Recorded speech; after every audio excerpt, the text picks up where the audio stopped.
दोस्तों, एक बार फिर हाजिर है आपके अपने चैनल मानो ना मानो पर एक नई कहानी के साथ, रास्ते की चुड़ैल। चलिए कहानी शुरू करते हैं। बात बहुत पुरानी है। गोपाल नाम का एक लड़का था जो बहुत गरीब परिवार से था। उसके परिवार में कुल 5 से 6 लोग थे। कमाने वाला कोई नहीं था। एक दिन गोपाल सोचता है, चलो मैं ही शहर जाके कोई काम ढूंढ लेता हूँ। शायद बाहर जाके मुझे कोई काम मिल जाए, मेरे परिवार को 2 वक्त का खाना तो मिल जाएगा। उसके बाद गोपाल अगले दिन काम की तलाश में शहर चला जाता है। सुबह से शाम हो गई, लेकिन गोपाल को अभी तक कोई काम नहीं मिला। गोपाल का मन उदास था। अब वो उदास होकर घर लौट ही रहा था कि रास्ते में उसके सामने एक आदमी आया। उसे बोला, क्यों भाई, क्या हुआ, इतना उदास क्यों दिख रहे हो? गोपाल ने बोला, मैं गांव से शहर काम ढूंढने आया था, लेकिन मुझे कोई काम नहीं दे रहा, इसलिए मैं उदास हूँ और घर जा रहा हूँ। तभी वो आदमी बोला, मेरी एक कपड़े की दुकान है, मैं भी एक लड़का ढूंढ रहा हूँ, मैं तुम्हें काम दे सकता हूँ, बोलो मेरे पास काम करोगे? गोपाल झट से हाँ बोल देता है। हाँ मालिक, मैं काम करने को तैयार हूँ। आदमी कहता है, ठीक है, कल से तुम काम पर आ सकते हो। अपना पता गोपाल को देकर आदमी वहाँ से चला जाता है। गोपाल बहुत खुश हो गया और अपने घर चला जाता है। घर जाकर वो सारी बातें बताता है, कैसे उसे रास्ते में एक आदमी मिला, कैसे उसे काम मिला। घर वाले भी बहुत खुश होते हैं। अब गोपाल ने दूसरे दिन से काम पे जाना शुरू कर दिया। दुकान घर से लगभग 10 किलोमीटर दूरी पर थी।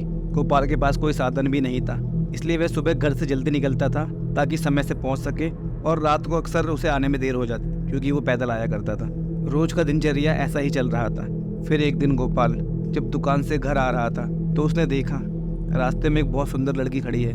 गोपाल पहले उसे देख के चौंक गया। गोपाल ने सोचा, इतने सुनसान रास्ते में रात के समय एक लड़की क्या कर रही है?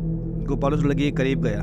वो लड़की बहुत सुंदर थी। उसके लंबे लंबे बाल, आंखें बड़ी बड़ी, कपड़े भी अच्छे पहने थे, मानो किसी अच्छे घर की लड़की हो। अब गोपाल उसके पास पहुंच जाता है। गोपाल पूछता है, आप कौन हो? आप यहाँ क्या कर रही हो? लड़की बस गोपाल को घूरती है। गोपाल फिर पूछता है, आप यहाँ पर रास्ता भटक गई हो क्या? मैं आपको पहुँचा देता हूँ। आप कौन हो? लड़की गोपाल को बस एक टक घूर रही थी। लड़की ने कोई जवाब नहीं दिया। गोपाल को लगा शायद लड़की बुरा मान रही है उसकी बातों का, इसलिए गोपाल ने कुछ नहीं बोला। वहाँ से सीधा जाना ही सही समझा और लड़की को बिना कुछ कहे आगे चलने लगा। कुछ दूर चलने पे गोपाल ने पीछे मुड़ के देखा। लड़की अभी भी गोपाल को घूर ही रही थी। गोपाल ने देखा लड़की उसे अजीब तरीके से घूर रही है और अपनी गर्दन घुमाई और सीधा घर की ओर चलने लगा। थोड़ी दूर चलने पर गोपाल को ऐसा लगा जैसे उसके पीछे कोई चल रहा है। गोपाल ने पीछे मुड़ के देखा, पीछे कोई नहीं था। अब गोपाल को लगा शायद उसका वहम होगा या पीछे पीछे वो लड़की भी आ रही होगी। गोपाल अपने मस्ती में अपने घर की ओर चलने लगा। गोपाल 4-6 कदम ही चला था कि गोपाल के सामने एक पेड़ गिर गया। वो एक पुराना पेड़ था। गोपाल को लगा सड़ गया होगा तो गिर गया। गोपाल ने इस बात पर ज़्यादा ध्यान नहीं दिया और अपने घर की ओर चलने लगा। लेकिन इस बार रास्ता बहुत ही लंबा होता जा रहा था। जहाँ गोपाल को घर पहुँचने में आधे से 1 घंटा लगता था, अब 2 घंटे बीत गए और गोपाल अपने घर नहीं पहुँच पाया। गोपाल को लगा शायद मैं थकान की वजह से धीरे चल रहा हूँ और थोड़ा समय तो उस लड़की ने भी बर्बाद कर दिया ना। और करते करते गोपाल अपने घर पहुँच ही जाता है। दूसरे दिन जब गोपाल काम खत्म करके घर वापस आ रहा था तो गोपाल देखता है रास्ते में वही लड़की उसी जगह पर खड़ी है। गोपाल इस बार उससे कुछ नहीं कहता, उसके पास से गुजर जाता है और लड़की गोपाल को फिर से घूरने लगती है। गोपाल ने बस एक बार पलट के देखा। इस बार लड़की के चेहरे पे एक मुस्कान थी, लेकिन गोपाल को वो मुस्कान खतरनाक लग रही थी, इसलिए उसने वापस अपनी गर्दन घुमाई और तेज तेज अपने घर की ओर बढ़ने लगा। अब जैसे जैसे गोपाल के कदम चल रहे थे, गोपाल के साथ साथ उसे दूसरे कदमों की आवाज़ सुनाई दे रही थी। गोपाल ये पैरों की आवाज़ साफ सुन सकता था। अब धीरे धीरे तेज तेज हवाएं आने लगी। गोपाल समझ चुका था कि वो लड़की कोई आम लड़की नहीं है। गोपाल को बस अपने घर पहुंचना था, वो भी जल्दी से जल्दी। अब गोपाल दौड़ लगाता और ऐसा लगता मानो गोपाल के पीछे कोई और भी दौड़ लगा रहा है। जैसे तैसे भागते हुए गोपाल अपने घर पहुंच गया। तीसरे दिन गोपाल जब काम पे से वापस आ रहा था, उसे वो लड़की कहीं नहीं दिखाई दी। गोपाल उसी जगह पहुंचा और रुक के चारों तरफ देखने लगा। अब गोपाल चैन की सांस लेता है। उसे लगा शायद वो जो भी कोई भूत था, मुझे उससे छुटकारा मिल गया। पर अचानक एक आवाज़ आती है, मुझे ढूंढ रहा है क्या? और जोर जोर से हंसने की आवाज़ें आने लगी।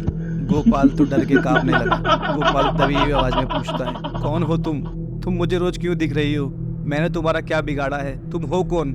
आखिर तुम चाहते क्या हो? ये सब बोल के गोपाल बेहोश हो गया और जब आँख खुली तो गोपाल घर पे था। उसके चारों तरफ उसके घर वाले खड़े थे। गोपाल को जंगल में हुई कोई भी बात याद नहीं थी। उसे तो ये भी याद नहीं था वो बेहोश कैसे हुआ। अब गोपाल बीमार रहने लगा। उसका काम भी छूट गया था। घर वालों ने हर जगह उसका इलाज कराया, बड़े से बड़े अस्पताल ले गए, लेकिन गोपाल ठीक नहीं हुआ। बस गोपाल को रोज रात को एक सपना आता था जिसमें एक लड़की दिखती थी जो भाग के गोपाल की तरफ आ रही थी और एक जगह इशारा कर रही थी। ये वही जगह थी जहाँ गोपाल बेहोश हुआ था और जहाँ अक्सर उसे वो लड़की दिखाई देती थी। फिर करीब 15 दिन बाद गोपाल के घर एक चिट्ठी आती है जिसमें लिखा होता है, मैं तुम्हारा वही इंतज़ार करूँगी जहाँ तुम मुझे मिले थे, उसी जंगल में, ठीक रात को 8 बजे। और नीचे नाम लिखा होता है सीमा। चिट्ठी के पीछे चिट्ठी भेजने वाले का पता भी लिखा होता है। गोपाल सब कुछ छोड़ के पहले उस पते पे जाता है कि चिट्ठी आखिर आई कहाँ से। वहाँ जाकर गोपाल दरवाज़ा खटखटाता है। एक बूढ़ा आदमी दरवाज़ा खोलता है।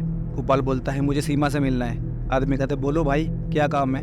गोपाल कहता है, नहीं मैं सीमा को ही बताऊंगा, आप उसे बुलाओ, मुझे सीमा से बात करनी है। आदमी कहता है, मैं सीमा का पापा हूँ, मुझे बता दो, बेटा सीमा को गुजरे तो 2 महीने हो चुके हैं, आप उस सीमा के दोस्त हो क्या, मुझे बताओ क्या बात है।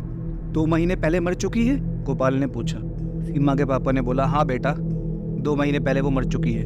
गोपाल जब इतना सुना उसके तो हाथ पैर कांपने लगे। गोपाल सोच में पड़ गया, अगर वो लड़की 2 महीने पहले मर चुकी है तो इसे रास्ते में दिख क्यों रही थी, और दिख रही थी तो ठीक है, ये चिट्ठी आकर किसने भेजी, वो भी उसी एड्रेस से जहाँ सीमा रहा करती थी।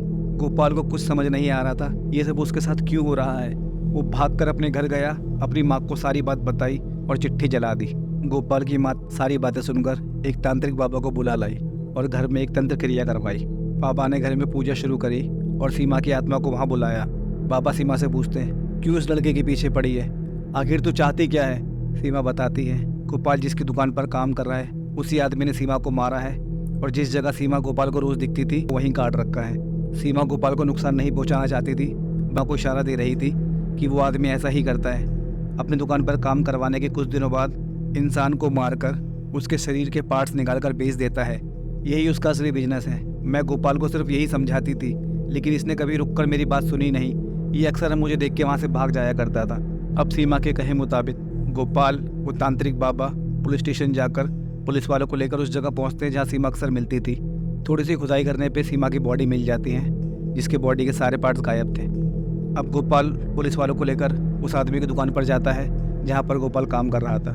थोड़ी छानबीन करने के बाद पता चलता है बेसमेंट में उस आदमी ने एक लैब बना रखी थी जहाँ पर करीब 10 लाशें और मिली, पर वो आदमी गायब था। अब सीमा की बॉडी का अंतिम संस्कार किया गया और सीमा की आत्मा को मुक्ति दिलाई गई। सीमा की वजह से गोपाल की जान तो बच गई, पर बेसमेंट में मिली वो 10 लाशें किसकी थी ये अभी तक पता नहीं चल पाया। वो आदमी कौन था, कहाँ चला गया, ये भी एक रहस्य ही रह गया। इस कहानी में इतना ही। अगर कहानी पसंद आई तो इसे लाइक करें, शेयर करें, चैनल पर नए हैं तो चैनल को सब्सक्राइब करके जाएं। मिलते हैं कल एक नई कहानी के साथ आपके अपने चैनल मानो न मानो पर।